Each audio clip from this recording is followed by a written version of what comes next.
termasuk orang menghafal terlama di Indonesia atau di dunia mungkin. Oh. Karena sampai saya menikah, alhamdulillah waktu itu belum hatam.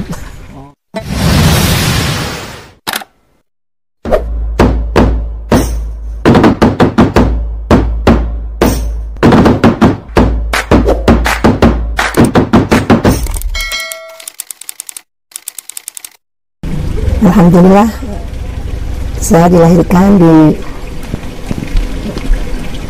lingkungan orang desa, jadi masih jauh dari kehidupan yang neko-neko. Saya menghafal Al-Quran dari kecil, dari umur 7 tahun. Dibimbing ibu saya sendiri, yang kebetulan memang keluarga besar saya dari keluarga ibu. Alhamdulillah semuanya, terutama yang perempuan, semuanya menjadi para penghafal Al-Quran.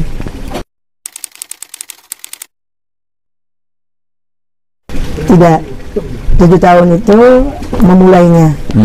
memulainya, dan pada waktu mulai, waktu itu saya masih ingat, saya belum bisa baca binazarnya, belum bisa. Jadi saya baca sendiri belum bisa. Jadi ibu masih menuntun, ibu membacakan, kemudian saya menirukan, seperti itu. Dan sistemnya masih, karena masih suka bermain ya, waktu itu masih kecil, jadi sambil bermain, ibu melafalkan Al-Quran 1 ayat atau setengah ayat, kemudian beliau menyuruh, ayo diulang peng 20, diulang peng selawe, seperti itu. Jadi disuruh membaca berulang-ulang walaupun kalimat demi kalimat, seperti itu. Sehari paling banyak menambah hanya 1 ayat. Sehingga waktu selesai SD waktu itu, saya sudah mempunyai tabungan hafalan 9 juz. Jadi saya masuk pesantren di usia 11 tahun. 11 tahun sudah punya tabungan hafalan 9 juz. Dan waktu itu belum bisa baca binazarnya, belum lancar, karena kebiasaan dari kecil dituntun ibu ngendikan, melafalkan, kemudian saya menirukan, seperti itu. Jadi ketika masuk pondok, baca binazarnya masih masih belum lancar.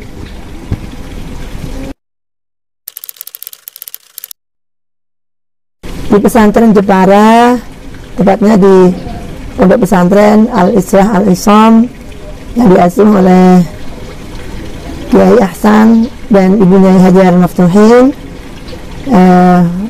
Bleget Mayong Jepara. Kebetulan Ibu Nyai Hajar Maftuhin itu adalah bude saya sendiri, jadi kakaknya ibu saya yang paling sepuh.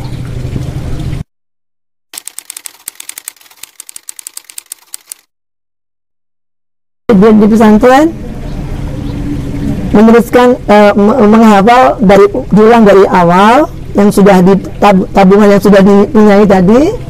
Kemudian setelah tabungannya habis, kita merangkak bacanya sambil binazarnya sambil menghafal sambil binazar. Jadi saya menghafal, kalau bisa dihitung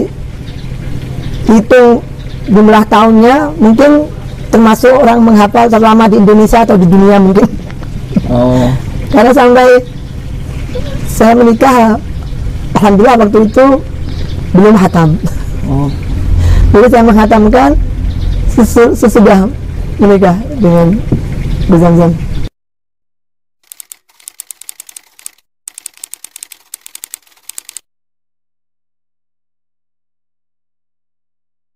Tidak, ini semua butuh proses. Bahkan ketika baru masuk ke Boyo, saya menjadi istri dari Bu Zamzam, saya masih belum hatam dan sudah harus ikut murid-murid Pondok Lirboyo. Dengan waktu itu beliau Alhamdulillah ibunya Umi Kulsum sudah memberikan amanah saya untuk ikut mengajar di pesantren beliau, yaitu Mubtadi'at. Saya waktu itu sambil meneruskan hafalan, sambil mulang, masih lagi harus sering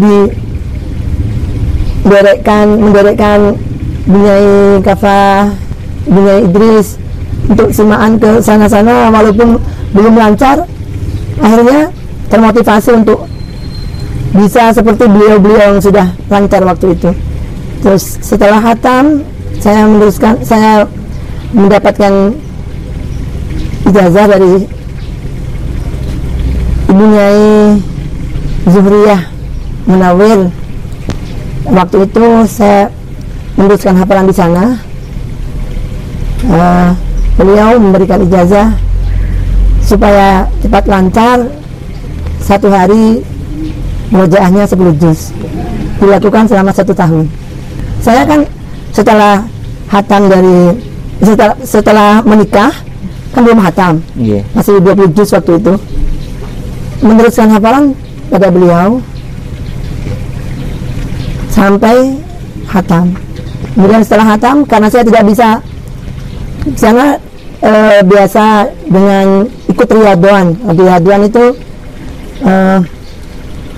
menghatamkan Al-Quran setiap hari sampai 41 hari. Saya nggak, karena sudah punya suami, jadi nggak mampu ikut riaduan. Banyai menyarankan saya untuk memberikan jasa pada saya supaya hafalannya cepat lancar dengan murojaah setiap hari 10 juz. Dilakukan selama 1 tahun.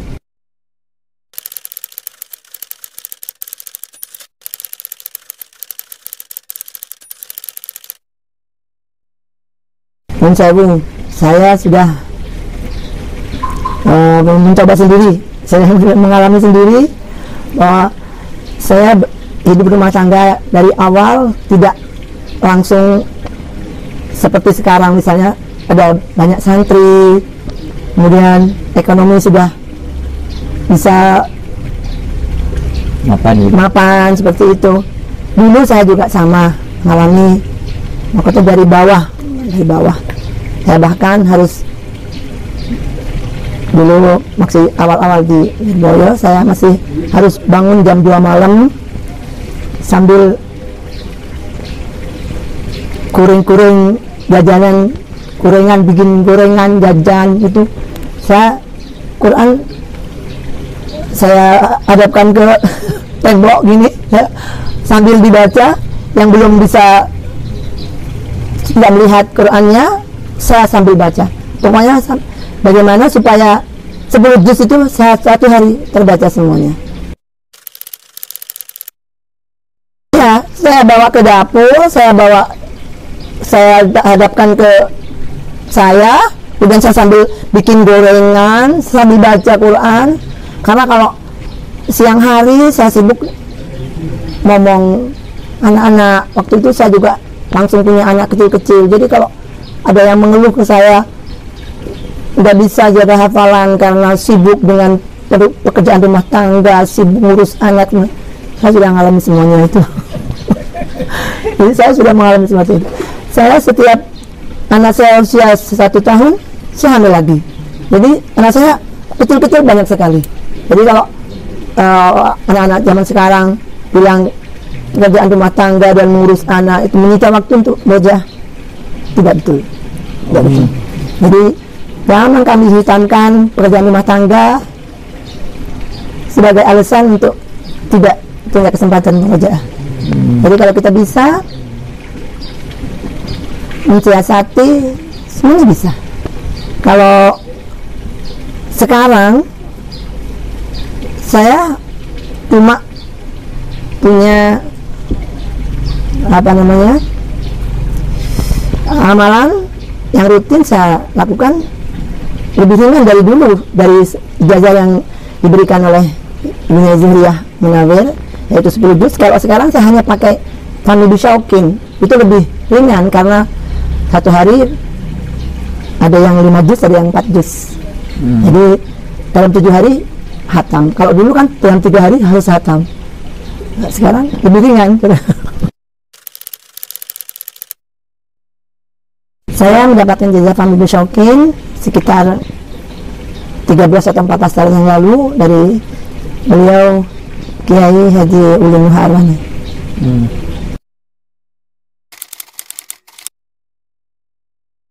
Fahmi Bisyauqin itu berasal dari huruf judul-judulnya surah dalam Al-Quran. Fa, Mim, Ya, Ba, Shin, Wawu, dan Qaf. Sebenarnya Fa itu Fatihah, Mim itu Maidah, Ya itu Yunus, Ba itu Bani Israel, kemudian Shin itu Syu'ara, Wawu itu Was-Saffat, kemudian Qaf itu surat Qaf. Terus itu dibagi dalam 7 hari. Dimulai dari hari Jumat atau malam Jumat.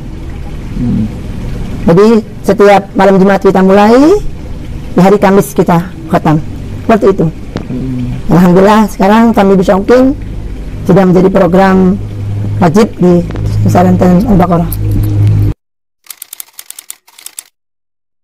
Jadwalnya kalau di tempat saya, karena saya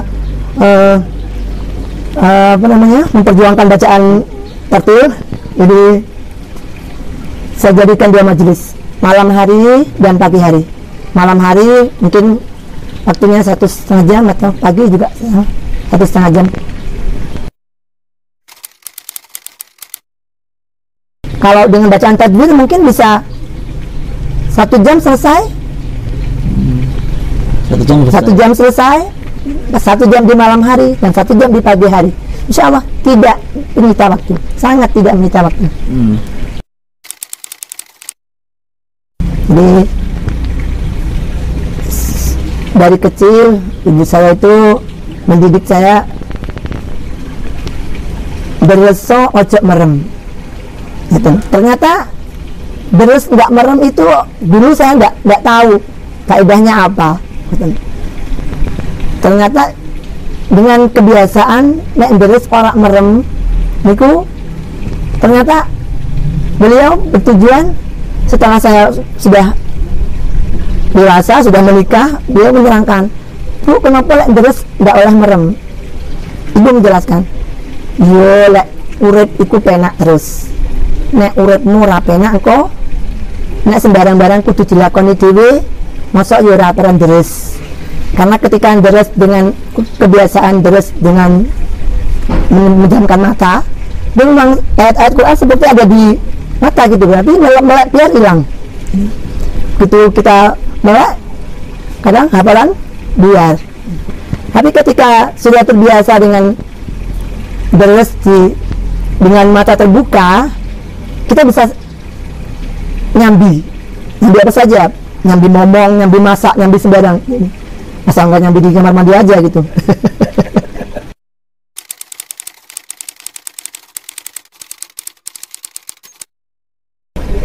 Mulai dari awal lagi.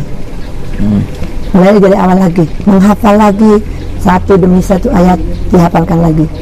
Jadi sebenarnya kita ketika kita sudah memutuskan untuk menjadi penghafal Al-Quran, berarti kan sudah punya pilihan untuk menghafal. Wajib ini ku wajib derese, bukan wajib lanyai. Lanyah itu anugerah, fadl dari Allah. Jadi wajib ini ku murajaahnya, deresnya. Ketika kita sudah deres, lanyah atau tidak itu urusan Allah. Jadi kalau ada yang sampai hilang karena hafalannya hilang, mulailah dari bawah lagi.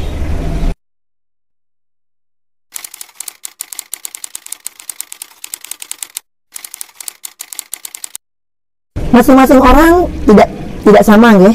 Ada yang bisa deres sendiri terus kemudian bisa lancar. Kalau syaratnya kalau sudah pernah digurukan kan sudah sah. Ya, kalau bisa rojaah sendiri terus kemudian bisa lancar, tidak masalah menurut saya.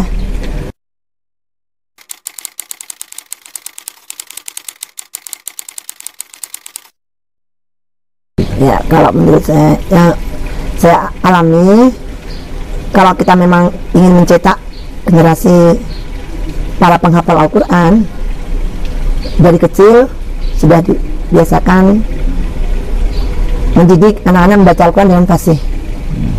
Jadi ketika nanti sudah masuk di pesantren, sudah fasih, bisanya menghafal dengan baik. Karena menurut saya sekarang sangat sedikit orang yang baca Quran yang memperhatikan baiknya bacaan, atau yang mendatangkan hak-haknya bacaan itu sudah jarang. Banyak sekali penghafal Al-Quran hanya memburu cepat hatam, terus dengan asal, tidak memperhatikan hak tilawat dan seterusnya. Banyak sekali. Jadi saya kalau boleh berpesan kepada para penghafal Al-Quran,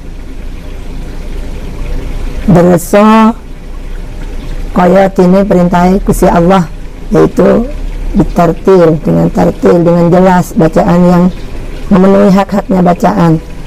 Karena dengan memenuhi hak-haknya bacaan, dengan kita membaca Quran dengan tartil, sama dengan kita taat dengan perintahnya Allah. Tartil itu perintahnya Allah. Jadi dengan kita membaca Quran dengan tartil, sama dengan kita taat dengan perintahnya Allah. Dan itu juga menjadi salah satu cara kita memuliakan Al-Quran itu sendiri. Karena menurut saya tidak mungkin kita 100% kita bisa mengamalkan seluruh isi kandung dalam Al-Quran. Bahkan banyak kan orang hanya bisa menghafal, hanya bisa membaca tanpa tahu maknanya. Walaupun membaca Al-Quran sendiri itu tanpa mengetahui maknanya pun tetap mendapatkan pahala. Nah, salah satunya dengan membacanya dengan baik, membaca dengan tartil, itu juga bisa diniatkan untuk memuliakan Al-Quran.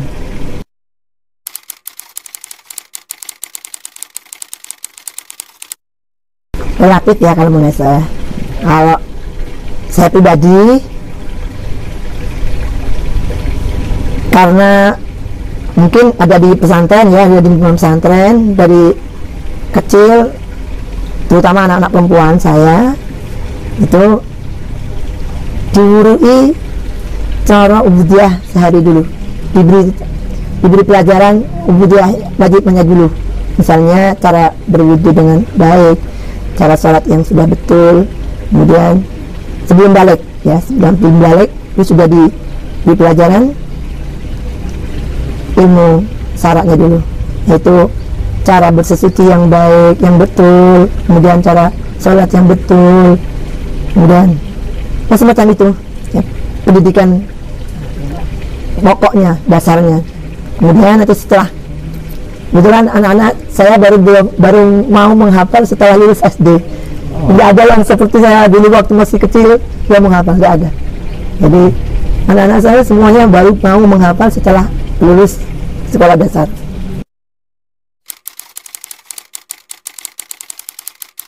Standar seperti pondok-pondok pesantren yang lain, yaitu ada yang 3 tahun, ada yang 4 tahun. Kalau yang lebih cepat yang itu ya ada, tapi tidak banyak. Ya ada yang 2 tahun, tidak banyak. Saya juga salut kalau ada anak kecil-kecil, sekolah-sekolah yang dengan tren masih kecil menghafal Quran. Salut karena kenapa? Supaya daripada mereka ikutan tren-tren yang nggak benar, ya bagus dengan tren sekolah sambil menghafal atau apa seperti itu bagus. Dan sekarang kan marak di mana-mana sekolah SD sambil menghafal, seterusnya.